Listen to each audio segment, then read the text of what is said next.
Okay, so today, grab a calculator if you have it. You're going to need one for this warm-up. I wanted to show you an example of an AP calculator problem. Um, so let's read it together.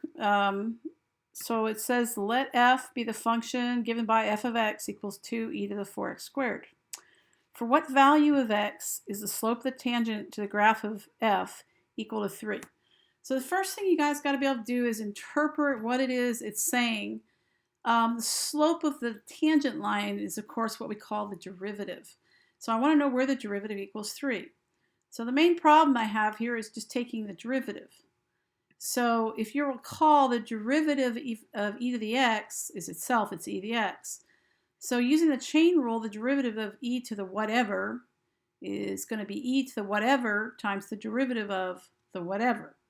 So the 2 is just a constant. I'm going to take this derivative, and the derivative of e to the whatever, so it's e to the blah blah, which is 4x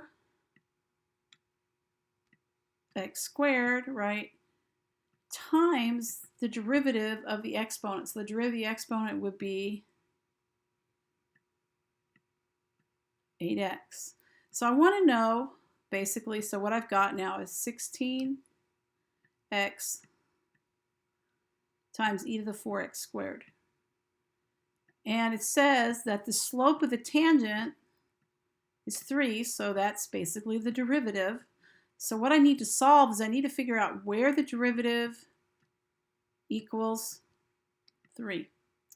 So this is not something you can solve algebraically. So what you're going to do is get your calculator out, and you can solve any equation on a calculator by plugging one side in y1 and one side in y2, and then we can find the intersection. So I'm going to minimize this briefly and get my calculator out. Let's see. Well, okay. Where's my calculator? There it is. So in y1, I'm going to type the one side, and y2, I'm going to type the other, and then I'm just going to find the intersection. Close.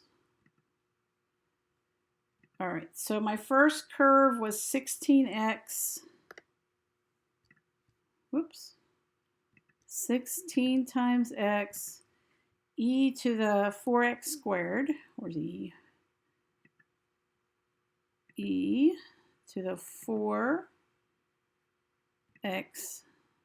squared, and I want to know where that equals 3. So in y2, I'm going to type 3. I'm just going to do a standard window. That's probably going to be good enough. So I'm going to hit zoom 6. All right, and you see there's an intersection point right here, so I just got to go find that. So I'm going to hit second, calc, intersect, and press enter 3 times. I get 0.168, so that would be the answer that I'm looking for. So the answer here is A. Okay? So remember, when you have your calculator on the AP test, they're going to let you solve equations. You can find x-intercepts. You can plug in values. You can find derivatives numerically. And we'll do integrals in a little bit. All right, so today we're going to talk about the mean value theorem. Mean value theorem, not a big deal. It's kind of related to the intermediate value theorem. The first thing that has to be true for the mean value theorem to hold, it must be continuous. Just like the intermediate value theorem, the function had to be continuous. Because the mean value theorem deals with derivatives, the function also has to be differentiable on the interval that we're talking about.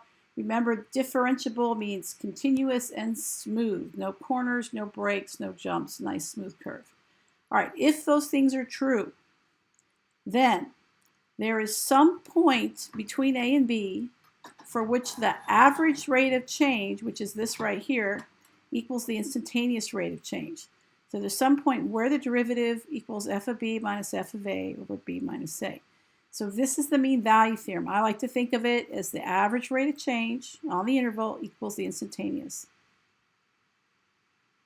So you're going to need to memorize this or learn it.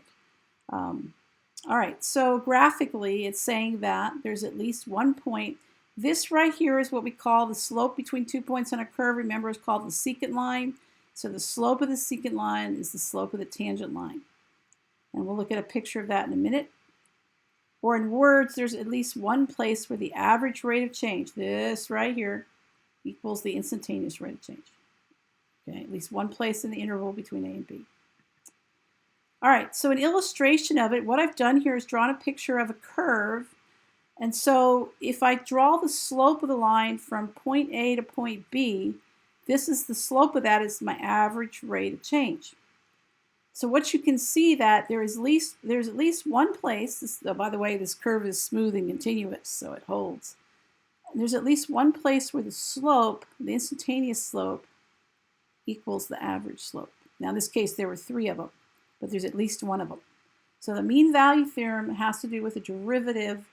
If I know the average rate of change, the derivative is going to have to equal it at least once. Okay. All right, so to work a mean value theorem problem, it says verify that data satisfies the hypotheses of the mean value theorem. So the hypotheses, is it continuous? Of course it is. It's a polynomial. So yes, it's continuous. It's continuous for all real numbers. All polynomials are continuous. Is it differentiable? Yes, because all polynomials are smooth and continuous. So it's differentiable on all reals, so it's of course differentiable on the interval. That's all I have to say. I need to say that because now I can use the mean value theorem. All right, so the mean value theorem says that the average rate of change equals the instantaneous. It says find all numbers C that satisfy this conclusion. So the average rate of change would be the change in y, so it's f of 3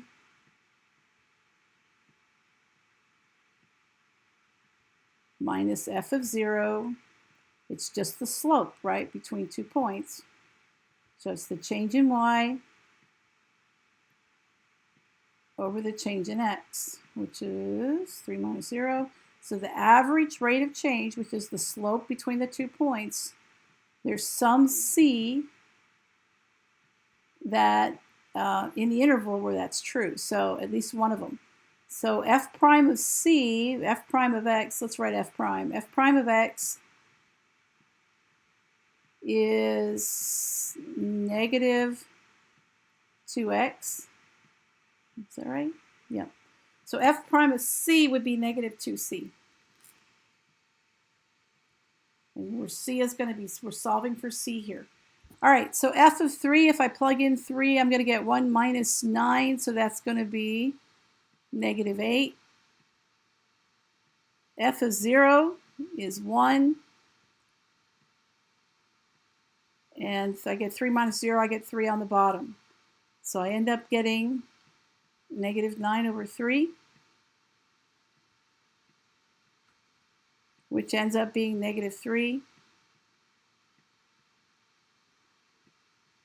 So negative 3 equals negative 2c.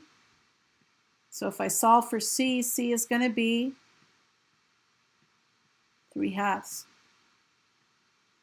So what this is telling you is that when x is 1.5, the slope of this graph, which is going to be negative 3, the instantaneous rate, the derivative is also equal to the average rate of change, which is also negative 3. So that's the number, and notice it's between 0 and 3. This is the mean value theorem. Okay. All right, so this is kind of the same deal. So f prime of c would be 3c squared minus 1. And so there should be some c between negative 1 and 1. Oh, by the way, that's continuous and differentiable. So it's f of 1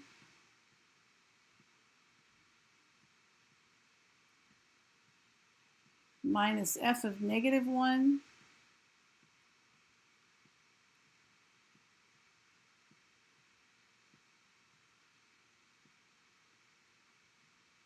over 1 minus negative 1. All right, so f of 1, if you plug 1 in there, you get 0, because 1 cubed minus 1 is 0. f of negative 1, let's see, I get negative 1 cubed.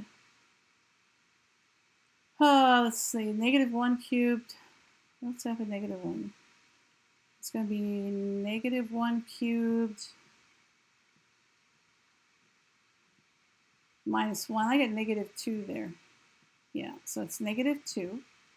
So 0 minus a negative 2 over 1 minus a negative 1. That's going to be 2. So I end up with two negatives make a positive. So I end up with 2 over 2, which equals 1. Okay.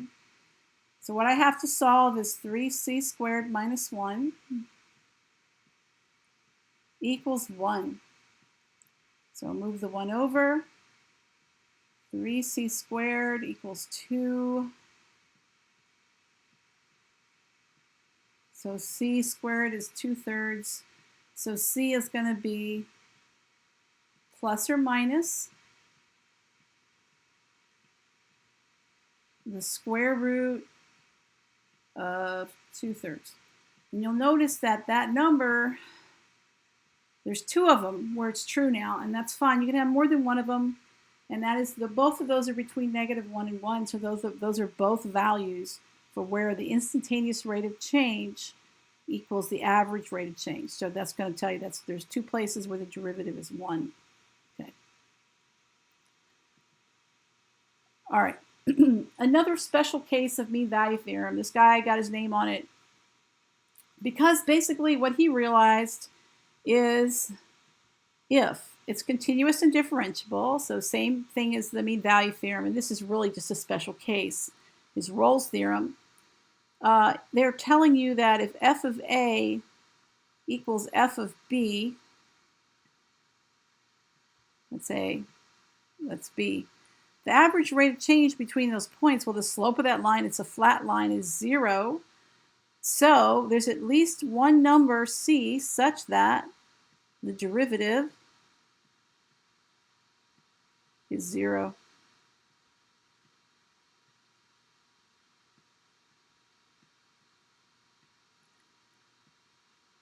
That's what it's saying. So just because the average rate of change is 0, that means the derivative has to be 0 somewhere in between there. Geometrically, it's saying that the slope of the tangent line has to be 0 somewhere between A and B.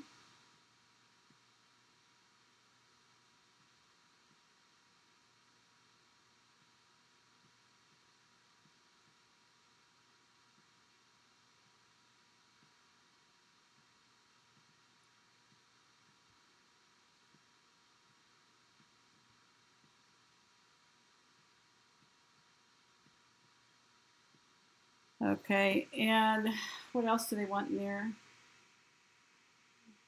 It tells you that the instantaneous rate of change equals 0. All right.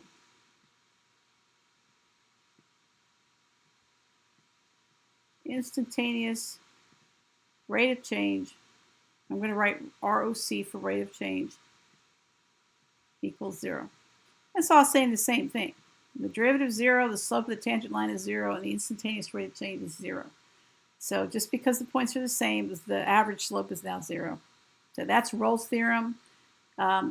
Basically, you should know what that theorem says, and so because they might cite it on an AP test. So you just understand it's a special case of the mean value theorem. So the conditions of Rolle's theorem are 3 conditions. It's continuous, which it is. Here it's a polynomial. It's differentiable. I'm just going to write differentiable, DIF, because I don't have a pen. And continuous differentiable, and the endpoints need to be the same, so I need to evaluate that. So f of 3, just going to plug it into the function, is 3 squared minus 3 minus 6. Now you're going to get 0. They have to be the same. They both happen to be 0 here, but that's fine. And f of negative 2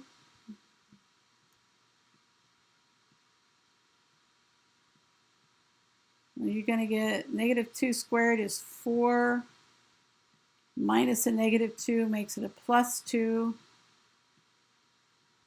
minus 6 equals 0. So you can see that your two endpoints are the same. So because of these three conditions, 1, 2, 3, Rolle's theorem holds. So it tells me somewhere in this interval the derivative is 0. So we're going to get the derivative of that would be 2x minus 1. That's your f prime. If I set that equal to 0, you can solve that and you get x equals 1/2, which is on your interval. If you think about it graphically, it makes sense. If the two endpoints are the same, as long as the curve isn't a straight line, it's going to have to come up and come down. So you're going to have a place where the derivative is 0. Or it could also go below the points and come back up. So you're still going to have a place where the derivative is 0. So it makes perfect sense that this is going to happen. So three conditions: continuous, differentiable, and the endpoints are the same. Then the derivative is 0. Okay, so let's read this problem. It says, given the function f of x equals 3 minus 5 over x on the interval 1 to 5. So 1, 2, 3, 4, 5. There's 5 right there. All right, the graph of f is x is shown. Visually, what is it trying to find? So visually, it's saying that the rate of change, so where this curve, f of 1 is right here, and f of 5 is right here. So if I draw a straight line between those points, that is your average rate of change. So this is the slope of the secant line, and there's at least one place where the slope of the tangent is the same. Let's thinking about, looks like about right there, right? Just estimating. So I'd say, 1.5, maybe 1.2. So it's saying that the slope of the tangent right in between there is equal to the slope of the secant. So we're going to find it. So the mean value theorem, first of all, it has to apply. So this function is continuous and differentiable. So I need to say that, even if it's obvious. All right. So is this continuous? The only place this function is not continuous is at 0, but you'll notice that 0 is not on the interval. So I need to say that it's continuous on the interval from 1 to 5, and it's differentiable on that interval because it's a nice smooth curve.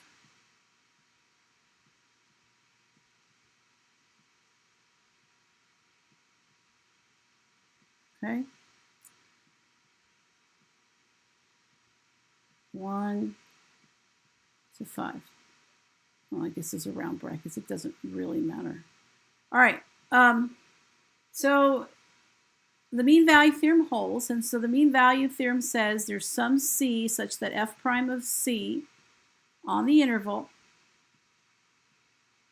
equals the average rate of change. So for me, that would be f of 5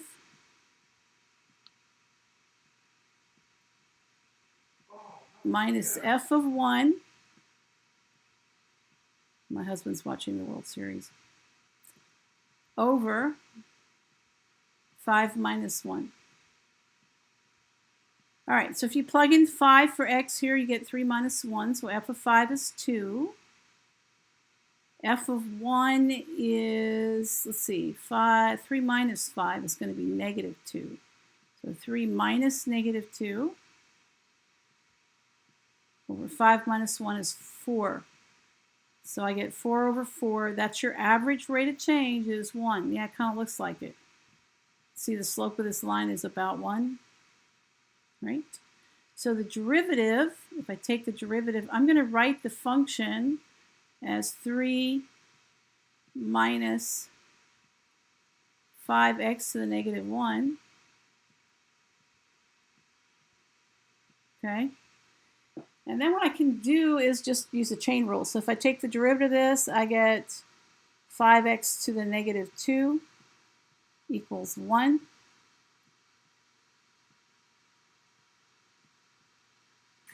Is that right? Yep. So let me come back over here. So I get 5 over x squared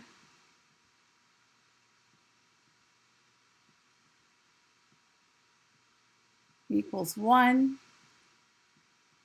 I'm going to make that 1 over 1 and cross multiply. So if I cross multiply, I get 5 equals x squared.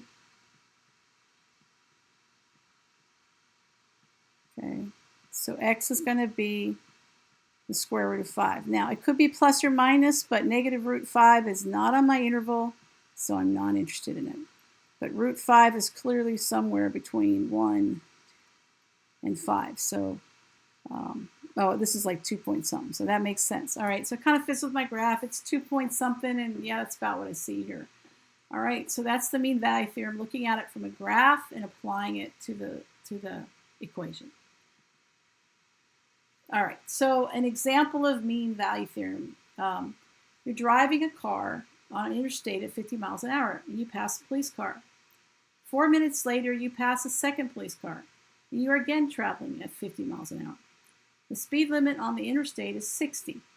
The distance between the two police cars is 5 miles.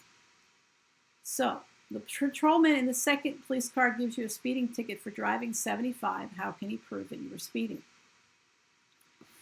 So the mean value theorem says that the average rate of change, there's at least one place where it equals the average rate of change.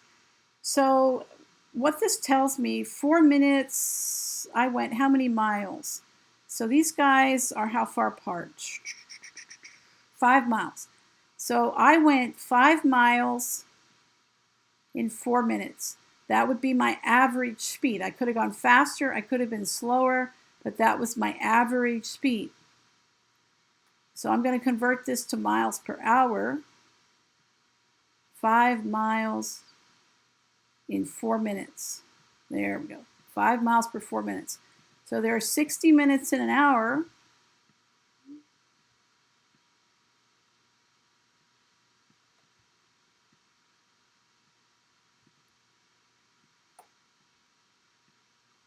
So if you multiply that out, you're going to get 5 times 60 is 300, and divide that by 4. And let's see, you're going to get 72, you're going to get 75 miles per hour. So my average speed was 75 miles per hour. So by the mean value theorem, at least once in that interval, I was going at least 75 miles per hour. So that's how he could write me a ticket called a speed trap. So that's your mean value theorem. So the instantaneous, my speed had to be at least 75 once. Part B is you foolishly argue, so this is basically an application of the mean value theorem. You foolishly argue with the patrolman who's writing your speeding ticket, and he calls his brother, who is currently taking calculus and has just learned the mean value theorem. Bad news. Now the patrolman rewrites your ticket and charges you for driving 65 twice during 4 minutes. How can he prove this? All right, so this is really a case of the intermediate value theorem. So you pass the first guy, patrolman A, and you're going 50. Okay? And you know that your speed by the mean value theorem, your average speed was 75. So you were going 75 at least once. And you passed the second patrolman, and you were going 50 again. So I went 50, I went up to 75 at least once, and back down to 50. So if I draw that curve, 65 is between 50 and 75. So you were going 65 twice, and that's by the IVT, because 65 is between 50 and 75. So don't argue with policemen. All right, so that's an application of all this. But IVT, the way to keep it straight, intermediate value theorem does not deal with derivatives. It deals with if you have a low and a high, you go somewhere between. Mean value theorem tells you that your average rate of change equals your instantaneous. All right. So for your mastery check, see if you can figure this out. We'll be back. I'll be back on Monday, and then maybe we'll look at this and see if we can figure it out. To find a minimum, right, you're going to have to take a derivative of this and set it equal to 0. You're going to have to do a substitution, all right? So see if you can figure it out. Come back on Monday, and we'll see if we get it figured out. All right, awesome. And do homework 3 over the weekend. All right, take care.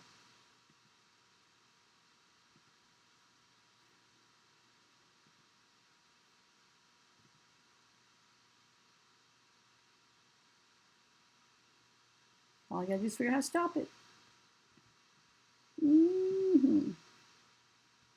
Where's the quick time? Now we do it. New.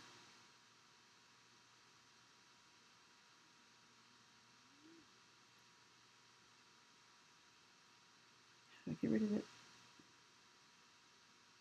What if I hit escape?